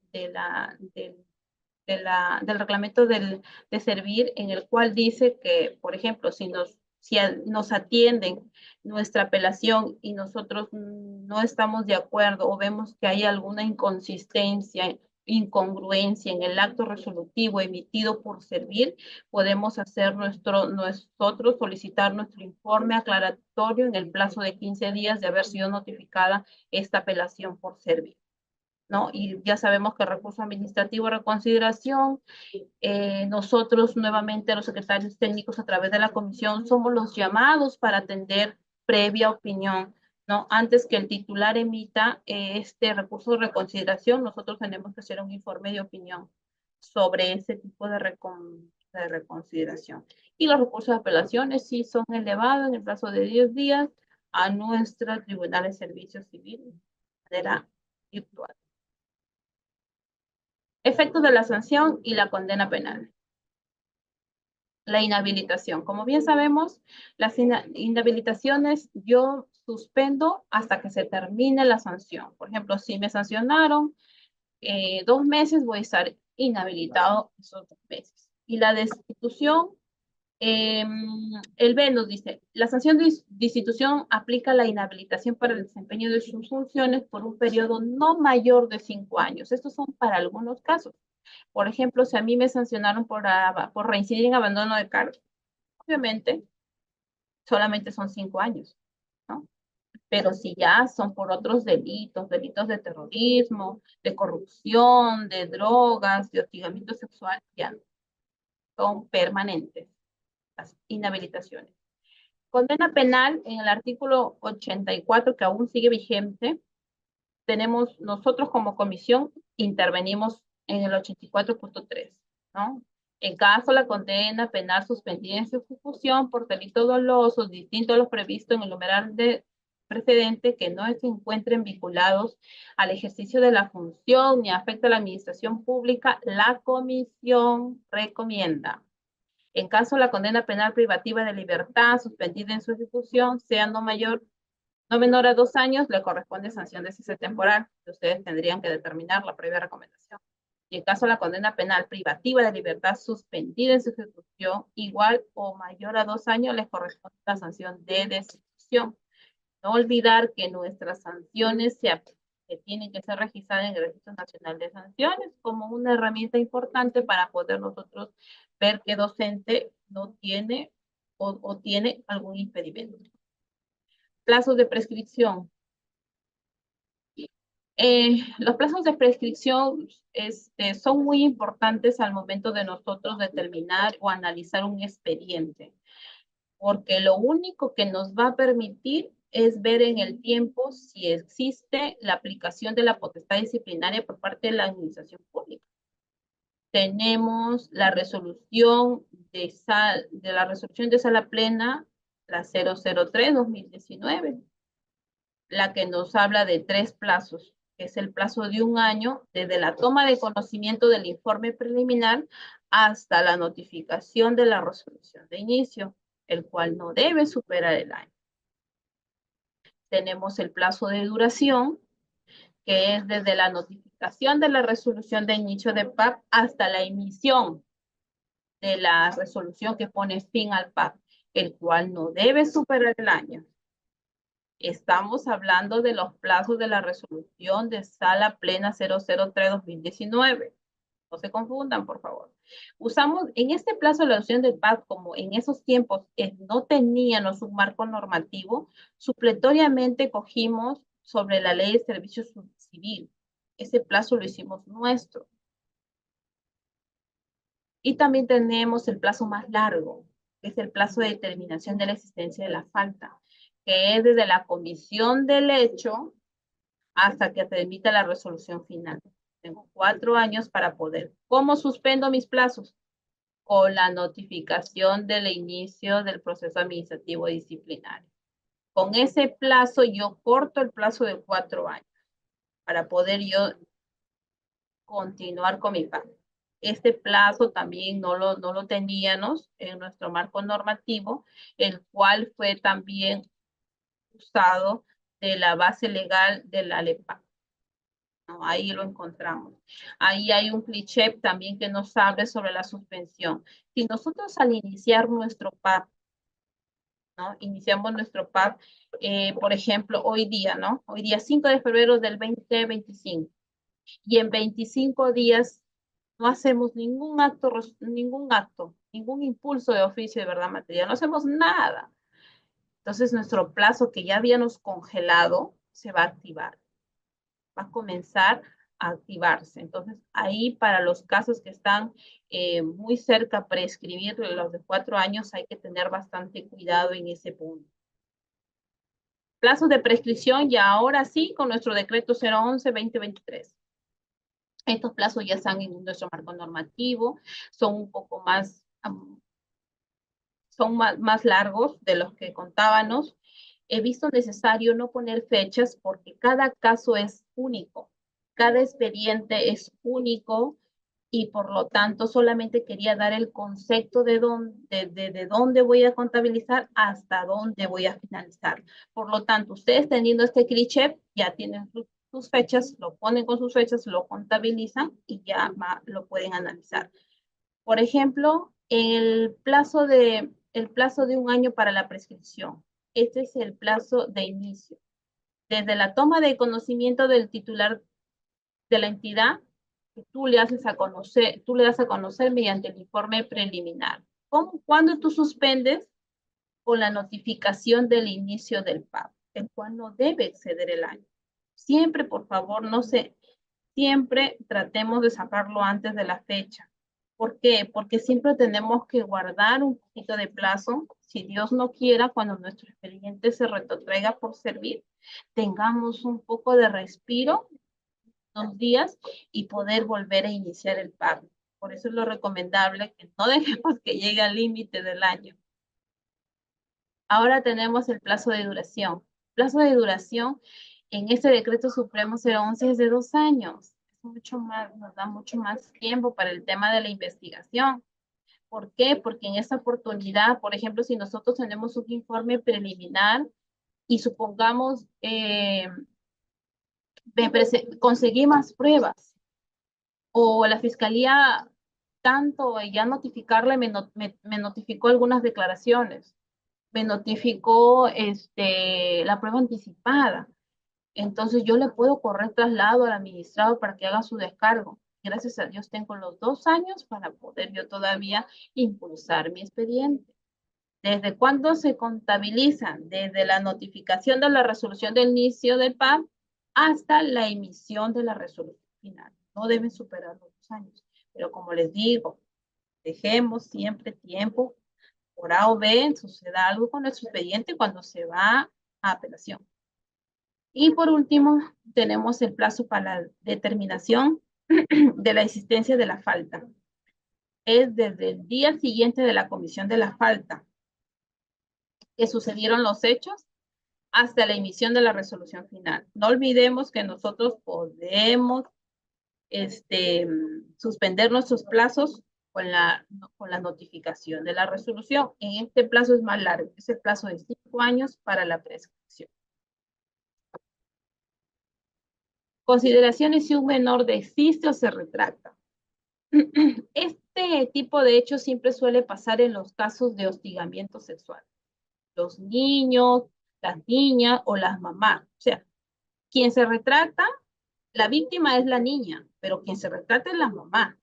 Entonces ahí nosotros debemos ponernos a pensar de nuestros descargos. No olvidemos, por favor, analizar de manera muy sucinta y desmenuzada esa declaración jurada. Porque siempre en declaraciones juradas hacen el desistimiento. Una, que no es la víctima, es la mamá que está desistiendo. Además, también, como dice la norma, es un tercero colaborador. Nosotros tenemos que analizar nuestro expediente. O sea, nosotros cuando tengamos este tipo de desistimientos o de retracto, yo les sugeriría a ustedes reanalizar su expediente. Leer, ser mucho más minucioso, minuciosa, juiciosa, para poder yo capaz de determinar o ampliar mis medios de prueba. Si es posible, llamar a la mamá nuevamente y preguntarle por qué decidió. Capaz no conocía, capaz decidieron firmar sin saber, porque eso sí ha pasado. Entonces, siempre tienen que determinar eso. Y hay jurisprudencia para poder refutar ese tipo de hechos. No es porque ya se retrató, ya tiene la razón y yo lo archivo, no al lugar, no. tenemos que ser mucho más juiciosos, mucho más minuciosos cuando se nos presenta porque tenemos que comparar. Por ejemplo, en la primera declaración que dio ante la fiscalía, ante el director o ante la psicóloga o ante tu despacho como comisión, la niña fue tan precisa y concisa y con detalle explicó para una declaración jurada que unas cuantas líneas me obligaron a decir, ¿no? Entonces tú tienes que hacer la comparación. ¿Cuál es la que reviste de mayor detalle? ¿Okay? Para poder determinar responsabilidades. Bueno, acá tenemos unos precedentes administrativos ya del año 2020 sobre el tribunal ha emitido. Son, por ejemplo, la resolución de sala plena, la 004, que nos habla del primer párrafo, ¿no? De la aplicación de ellos. La resolución de sala plena, la 009, del perjuicio del estudiante. Es muy interesante esto. Si ustedes quieren aprender un poco sobre la falta administrativa A del 48, esta resolución de sala plena les va a ayudar mucho en su aplicación. La resolución de sala plena, la 011, sobre coherencia y correlación, cuando queremos ampliar los hechos, puede ayudar mucho. Bueno, eso sería todo. Acá tenemos unos contactos cuando quisieran tener alguna consulta, alguna revisión de expediente de sus informes. Aquí estamos ya todos los especialistas para poder ayudarlos. Gracias. Bien, muchas gracias, Annalí, por tu ponencia. Espero que haya sido de mucho provecho para todos ustedes. Bueno, ahora le voy a indicar, por favor, que registren su asistencia, por favor. Estoy viendo que hay muchas personas que no han registrado todavía. Ahorita en el chat se está nuevamente se está bueno, poniendo el registro de asistencia, por favor. Regístrense y bueno, seguidamente vamos a dar un espacio de 5 minutos para, en este caso, poder ingresar a esta segunda fase de nuestra asistencia técnica, la cual va a consistir en la absolución de consultas. Aquellos que no han dado todavía, o no han puesto todavía sus consultas o sus preguntas en el chat, todavía están a tiempo de hacerlo. Y bueno, llenen su registro de asistencia, por favor, para que nosotros podamos enviarles las PPTs también, para que puedan tener acceso a ello. Vamos a tener un lapso de 5 minutos para coordinar respecto a las preguntas. Bueno, en esta oportunidad, bueno, vamos a continuar con nuestra asistencia técnica. Vamos a iniciar con las absoluciones de consultas y las preguntas en este caso que nos han estado formulando, pero antes de ello también debo volver a recalcarles, por favor, que realicen el registro de su asistencia. Ahí están los enlaces, por favor. Tocan el enlace y en este caso llenan los datos que ahí figuran, ¿ya? No nos envíen nombre, correo o número de celular. Lo que queremos es que esos datos los registren en este enlace que nosotros estamos colocando aquí en el chat, ¿no?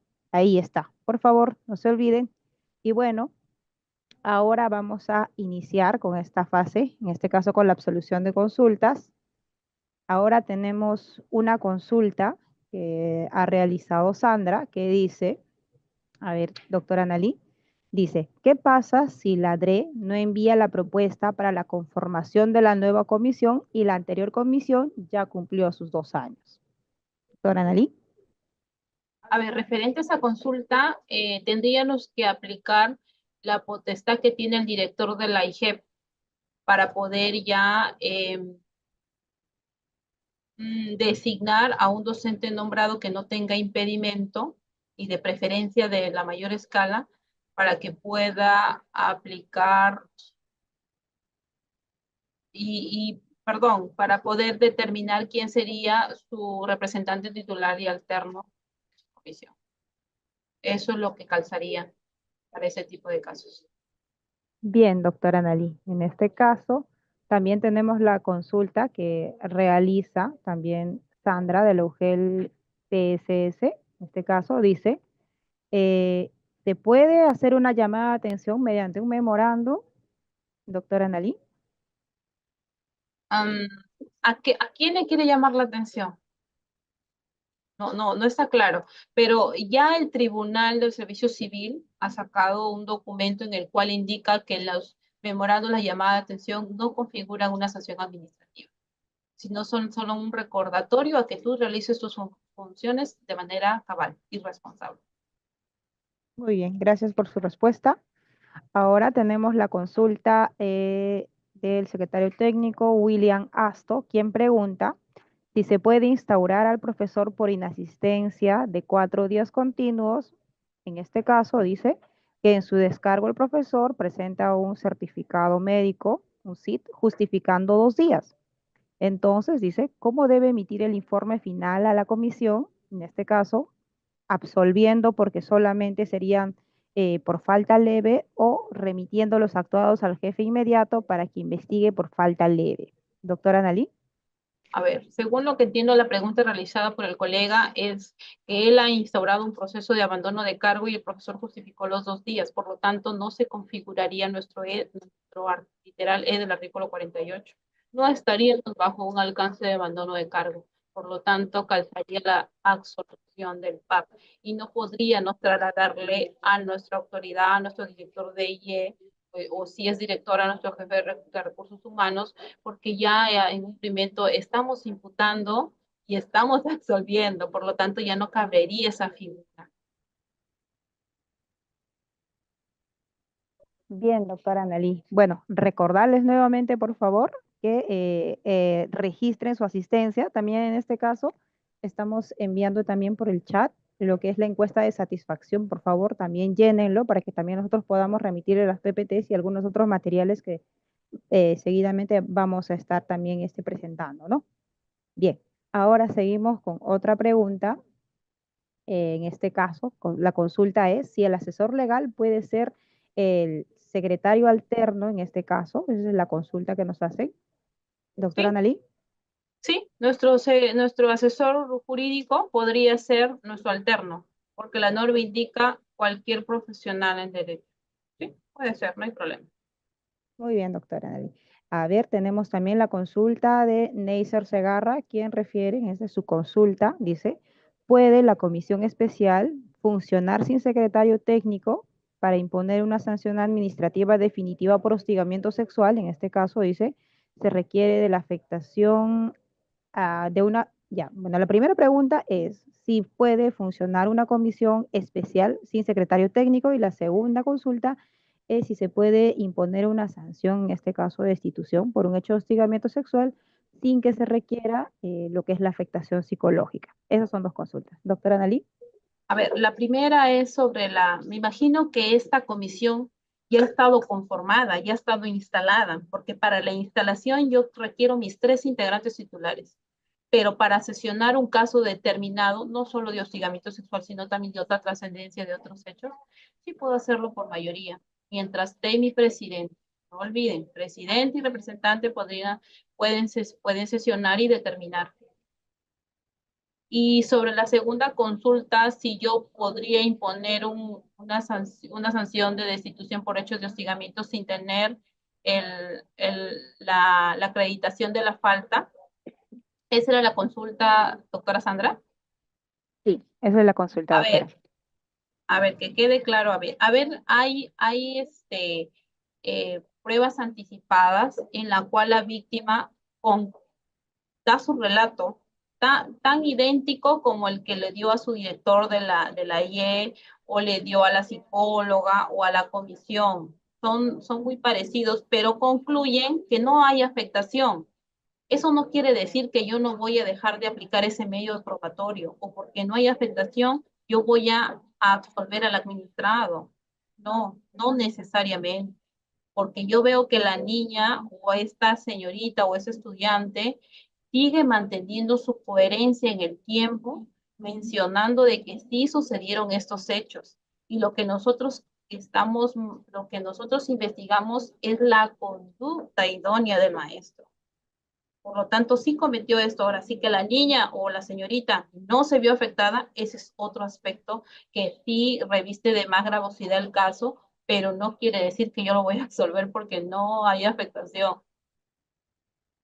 Muy bien, doctora Anneli, gracias por su respuesta. Ahora tenemos la consulta eh, de la doctora Doris Rojas. En este caso, ella refiere que varios de sus informes han sido devueltos por el asesor del director de la UGEL porque indican, bueno, que en este caso faltan realizar más diligencias, ¿no? Consulta si esto es correcto. Asimismo, indica que hay motivos por los cuales no se habían realizado estas diligencias, porque en este caso también refiere que las recomendaciones de la comisión no son revisables, ¿no?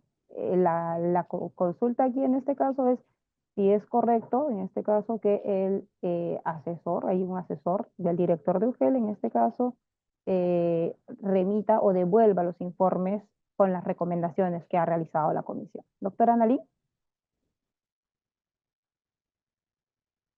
A ver, referente a esa consulta, no, como bien decía anteriormente, la comisión ya cuenta con un secretario técnico que tiene la expertise.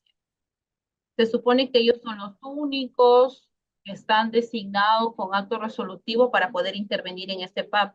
Ahora, si nuestro asesor jurídico en conjunto con nuestro director de UGEL están observando algo, el director de la IE puede usar su prerrogativa y, y aplicar lo que él determina para poder, pero no podría devolverlo. No podría devolverlo porque para mí está dilatando el procedimiento. Bien, doctora Annalí. Bueno, nuevamente recalcarles, por favor, que llenen el registro de asistencia y también la encuesta de satisfacción. Ahorita está en el chat, por favor. Ya, bueno, ahora vamos a continuar con la siguiente pregunta. En este caso, la pregunta de Alicia dice, ¿qué pasa si no tenemos secretario técnico y titular, y el alterno se enferma? Dice, ¿no? A ver, doctora Annalí.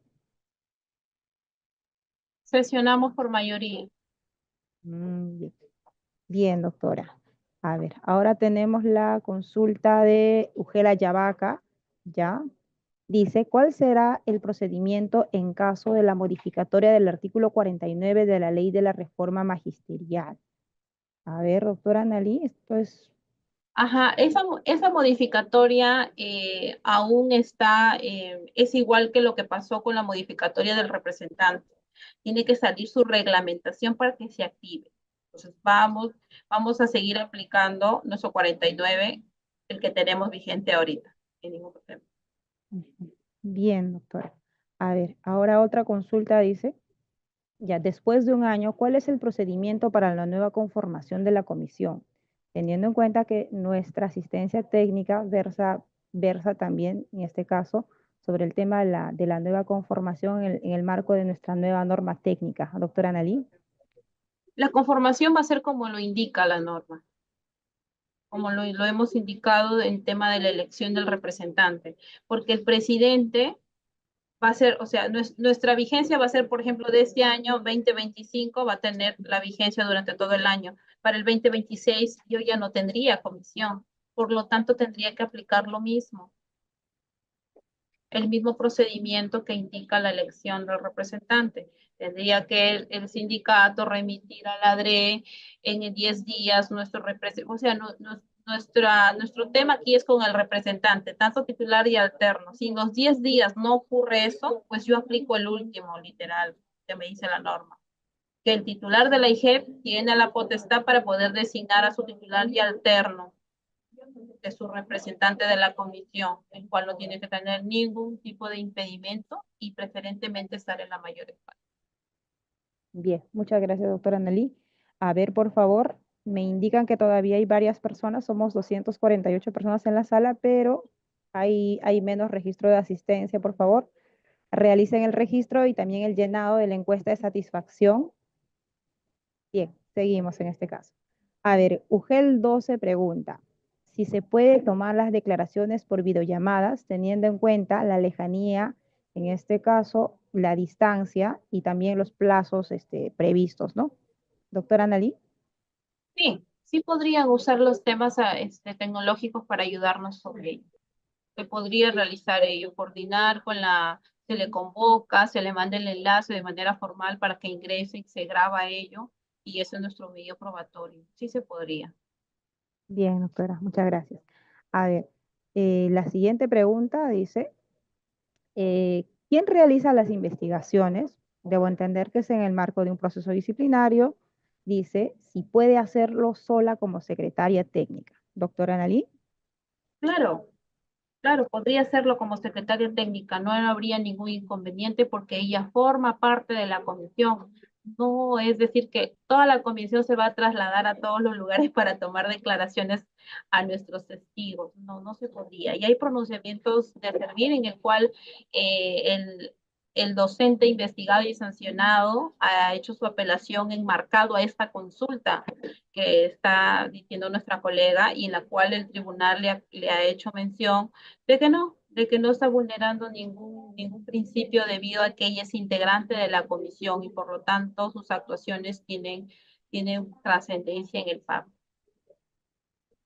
Bien, gracias, doctora. Ahora tenemos la consulta de Giovanna Guamán Jurado, quien dice, si la comisión especial, dice, fue conformado el año pasado donde su vigencia era de 2 años, ahora en la nueva norma técnica dice 1 año, ¿cuál es el tiempo de vigencia en este caso, que se debe aplicar en este caso concreto? Se Doctora. supone si es la comisión especial tendría que también ser un año, igual. Entonces el año tendría que contabilizarse desde enero del 2025 a diciembre del 2025. Muy bien, doctora, muchas gracias. Ahora tenemos la consulta de Eugelkis Picanchi que dice, en caso de violencia psicológica, ¿se puede realizar la separación preventiva? Doctora Analí. Em, es relativo, porque, por ejemplo, si es un hecho de maltrato psicológico, o sea, tendríamos que ver la conducta de qué tan gravoso ha sido el trato indebido a esta menor, que pues tiene unas secuelas demasiado graves para yo poder aplicar la medida de separación preventiva en los hechos de hostigamiento, en los hechos de violencia psicológica. Pero en sí lo que es más se aplica la medida de retiro. Bien, doctora. A ver, por favor, nuevamente exhortarles a los participantes el llenado de la encuesta de satisfacción. Ahorita se está compartiendo. A ver, ahora tenemos la consulta de Joel Chang, quien en este caso consulta, ¿qué ocurre si el director, imaginemos que es de, bueno, no dice si es de IE o es director de UGEL, es acusado por una docente de hostigamiento y acoso sexual? ¿Qué acciones se deben tomar? Doctora Nadí. Mm, Bueno, depende a dónde llegue la denuncia. Si esa denuncia llega a la UGEL, deberían de emitir la medida de separación preventiva bajo los alcances del artículo 44. Nuestro director de UGEL debería emitir la medida de separación preventiva en contra de este señor, remitir la denuncia, o sea, activar nuestro protocolo a través de nuestra especialista de convivencia escolar, ¿no? El protocolo 5, en el cual dice que tengo que comunicar a la fiscalía, darle soporte a la menor, todo ello, ¿no? O sea, tiene que implementar. Bien, doctora. Ahora tenemos la consulta de, a ver, la consulta de Lady Ore, quien consulta en este caso, cómo analizar si no se puede tomar la declaración administrativa de los menores. Esa es la consulta concreta. Doctora Analí. A ver, o sea, estamos hablando estrictamente a la víctima. Bueno, no hay una aclaración en esta consulta.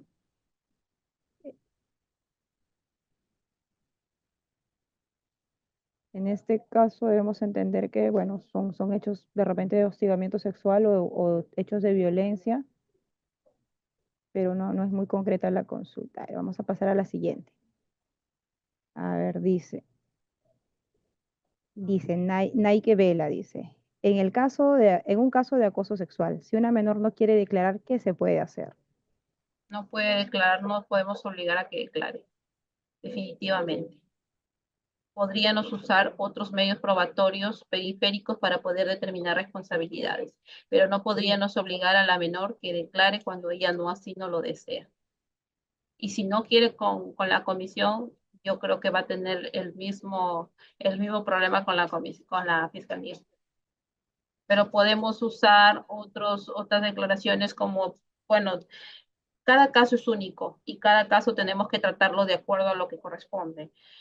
Por ejemplo, si es un hecho que sucedió dentro del aula, más o menos tendría que tomar la declaración, o sea, al auxiliar, al profesor que continúe la siguiente clase, a los compañeros de aula, para poder investigar. O sea, lo que hay que ver en el expediente que exista es impulso de oficio y verdad material, para que ver que nosotros sí hemos hecho uso de dicho principio y que no quepa duda ahora que ya no tengamos otros medios, atribuciones para poder determinar responsabilidades tampoco es el hecho. Nosotros somos cuidadosos y respetuosos del debido procedimiento. Lo que queremos es obviamente que nuestros estudiantes tengan escuelas seguras, pero también hacer valer el derecho del administrado. Si hay una falta administrativa, se sancionará. Si no la hay, ¿qué podemos hacer?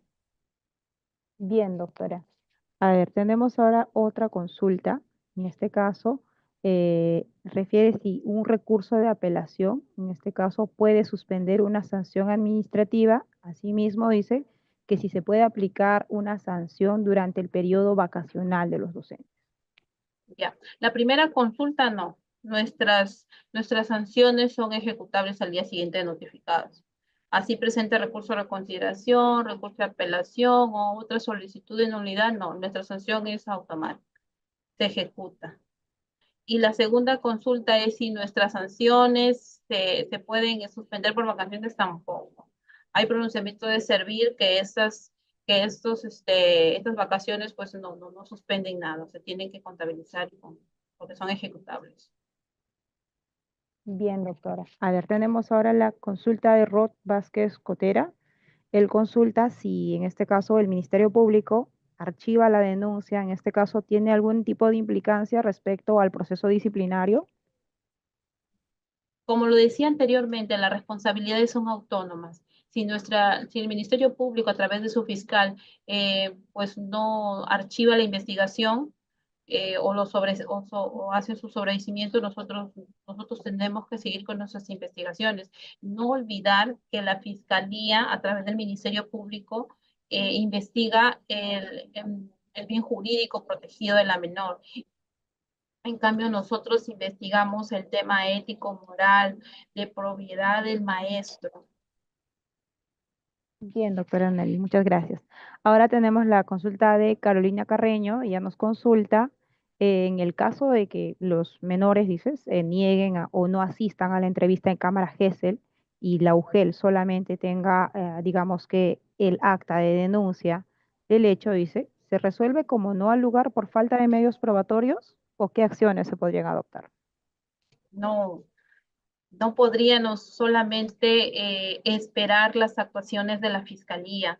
Sin embargo, no podría mentirles de que esas investigaciones nos sirven mucho porque ellos sí tienen a los profesionales con la experticia para poder aplicar este tipo de acciones. Pero, sin embargo, nuestro marco normativo, a través de la resolución viceministerial 120 del 2024, nos permite que nosotros como comisión nos reunamos y solicitemos a nuestro director de UGEL que pueda realizar algún profesional de la materia, tenga la experticia, algún informe psicológico al estudiante o en su defecto al profesor, ¿no? Según corresponda. Podemos hacer otras más diligencias. O sea, si yo recibo el acto de denuncia y los hechos, por ejemplo, sucedieron, ¿no? La niña fue a la institución educativa y el profesor en horas de recreo le propuso algo, no sé, entonces tú ya tienes algunos indicios, algunos alcances para poder tú realizar algunas diligencias. En este caso, yo preguntaría en un primer momento, le entrevistaría a la mamá de la niña, entrevistaría a las amiguitas de la menor, ¿no? Podría yo en ese escenario ver qué ha sucedido y si la institución tiene cámaras, pedir las cámaras. Entonces, todos esos actos son impulso de oficio y verdad material. Yo solamente porque cuento con un acta de denuncia y porque en nuestro Ministerio Público lo archivó, yo voy a archivarlo. No calzaría en ningún caso. Tengo que realizar mi impulso de oficio y verdad material. Ahora que me digas tú, yo tengo, doctora o Analí, tengo actas de convocatoria miles y no asisten, pues te quedaría a ti concurrir a levantarlo. sea, estás haciendo todo lo que quepa para poder desvirtuar o demostrar la falta. Pero no podrías archivarlo bajo esa premisa que acaban de mencionar. Bien. Ahora tenemos otra consulta. Jonathan Rojas pregunta sobre la revictimización. Si en este caso la revictimización también comprende a los estudiantes que fueron testigos de la infracción. Doctora Analí. No, ellos son testigos directos o indirectos en algunos casos. Ellos pueden dar su declaración en cualquier momento, ¿no? Podrían dar su declaración, no sé. Es que los testigos siempre son llamados en varias escenas, ¿no? Puede ser por la fiscalía, en algunos casos también por nosotros mismos, por nuestra comisión, porque ellos son o sea, hay que entender, aquí los presentes, de que nuestros hechos siempre suelen cometerse dentro del recinto educativo y dentro del aula. Y en el aula los únicos testigos que van a ser son el presunto investigado y las víctimas. O sea, no hay más. En el aula están 7, 8, en algunos más grandes, 30 niños y el docente. No hay nadie más. Y los hechos de hostigamiento sexual a veces se cometen de manera clandestina, son muchos a veces más delicados, o en otros casos sí, hay profesores que sí, que son demasiado, exponen sus malas conductas delante de todos, pero en sí los hechos de violencia física y psicológica y maltrato humillante suelen siempre darse dentro del recinto del aula y testigos directos e indirectos siempre van a ser los compañeros del aula de ese menor afectado. Por lo tanto, tengo que tomarle su declaración. Bien, doctora Analí, por favor, nuevamente exhortarles a los presentes que por favor puedan llenar ¿cómo se hizo esto? El registro de asistencia y también la encuesta de satisfacción. Bien, ahora vamos a continuar con la siguiente consulta. Dice, respecto al numeral 7.19 de la resolución viceministerial 120 del año 2024, dice en el literal E, prohíbe tomar las declaraciones a las presuntas víctimas. ¿Cómo procedemos en este aspecto? Bueno, en algunos casos hay propiamente violencia sexual. Recomendaría que se utilice otro canal de recojo de información, como puede ser a través de la fiscalía, porque en ese tipo de hechos sí hay gravedad en la falta. Pero si son por hechos distintos, por un acoso, por medios tecnológicos, yo sí le tomaría la declaración a la señorita o a la estudiante, siempre y cuando tenga la autorización de sus padres, su apoderado o de ella misma. Porque en nuestro código civil menciona que los estudiantes, a pesar de tener este impedimento, ellos si quieren expresarse, quieren motivar, quieren defender sus intereses, pueden hacerlo. Pero nosotros no podemos impedir, porque hay niñas que sí quieren declarar. Yo sí quiero, estoy dispuesta a declarar y tenemos que atenderle su pedido a través de la justificación de esta norma del Código Civil. Además, también, como les decía, para temas muy gravosos, desearía que se realizaría a través de un profesional. Bien, doctora. A ver, vamos a continuar con las preguntas. A ver, tenemos una consulta, dice.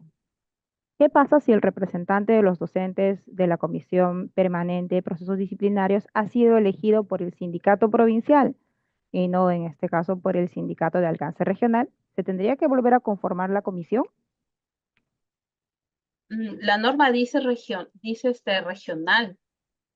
no te menciona del provincial, no te hace la distinción. ¿Qué acciones se tendrían que adoptar en este caso, doctora?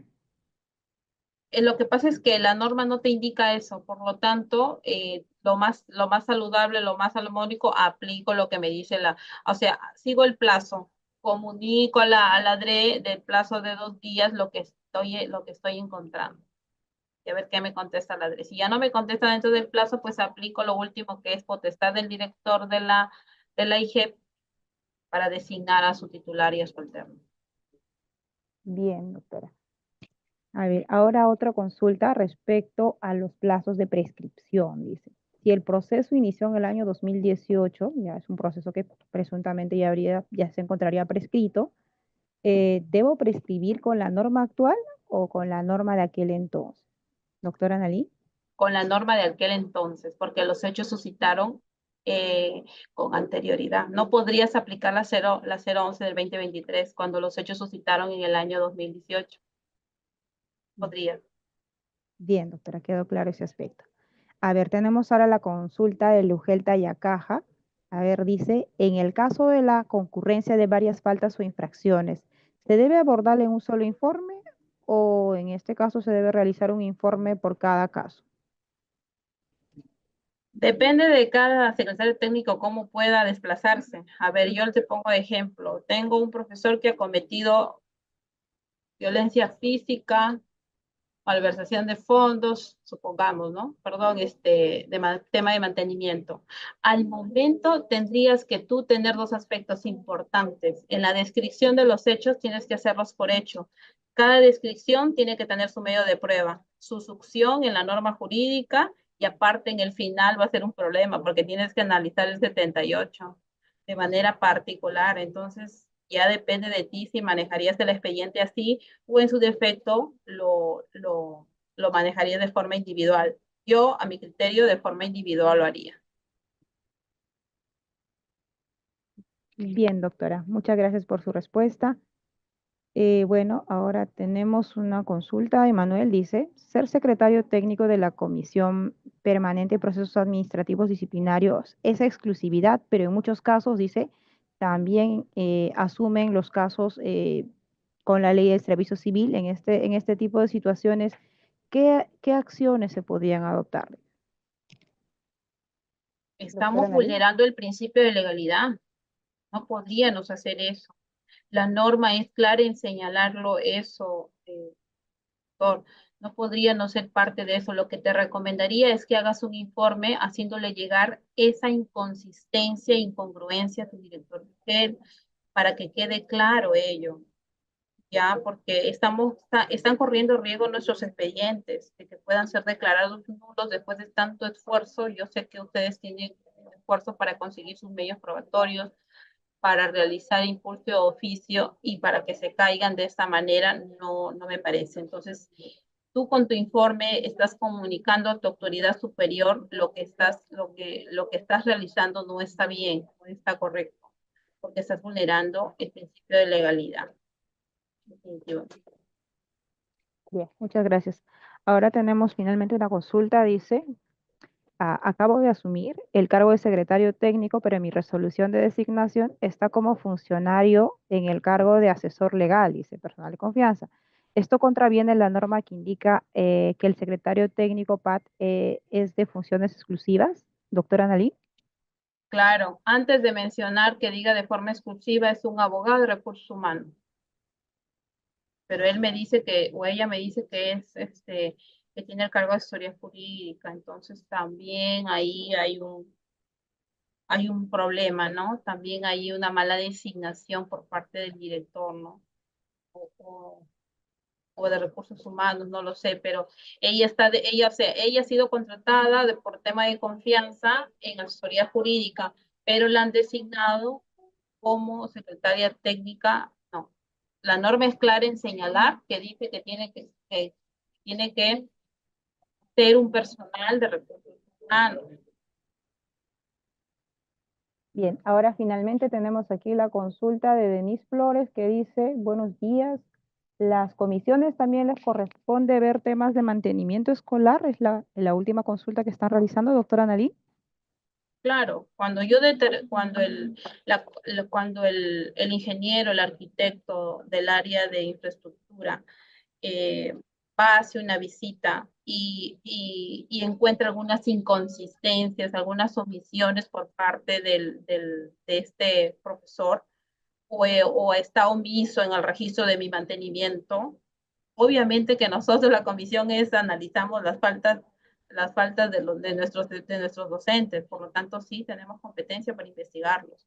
en el alcance PAC, en el alcance de las faltas administrativas. Muy bien, doctora Analí, muchas gracias. Bueno, como esa ha sido la última consulta que se ha podido registrar, bueno, seguidamente vamos a, nuevamente exhortarles al llenado del registro de asistencia, los que todavía faltan, y a llenar lo que es la encuesta de satisfacción para que nosotros podamos enviarle las PPTs. Y bueno, digamos que con ello ya estaríamos nosotros también concluyendo con nuestra asistencia. Espero que haya sido de mucho provecho para todos los secretarios técnicos. Yo sé que muchos de ustedes tienen muchas otras consultas también que realizar. Y bueno, ya la doctora Analí ha presentado los números de celular, en este caso de los sectoristas de cada región, a quienes se les puede hacer o alcanzar las consultas, ¿no? Ya sea por vía telefónica, por WhatsApp y también por correo en este caso, ¿no? Dicho ello, muchas gracias a todos los presentes. Espero que hayan podido entender algunas dudas que todavía a la fecha se seguía manteniendo y bueno, ¿no? Agradecerles y por favor exhortarles nuevamente el llenado de la encuesta de satisfacción y también en este caso de nuestro registro de asistencia, ¿no? Todo ello ayuda y contribuye también al fortalecimiento de esta dirección técnico-normativa de docentes para que podamos seguir mejorando en algunos aspectos y bueno, ¿no? Muchas gracias con todos los presentes y bueno, que tengan un buen día. Ministerio de Educación. Ponle punche y ganamos todos Perú. Gobierno del Perú.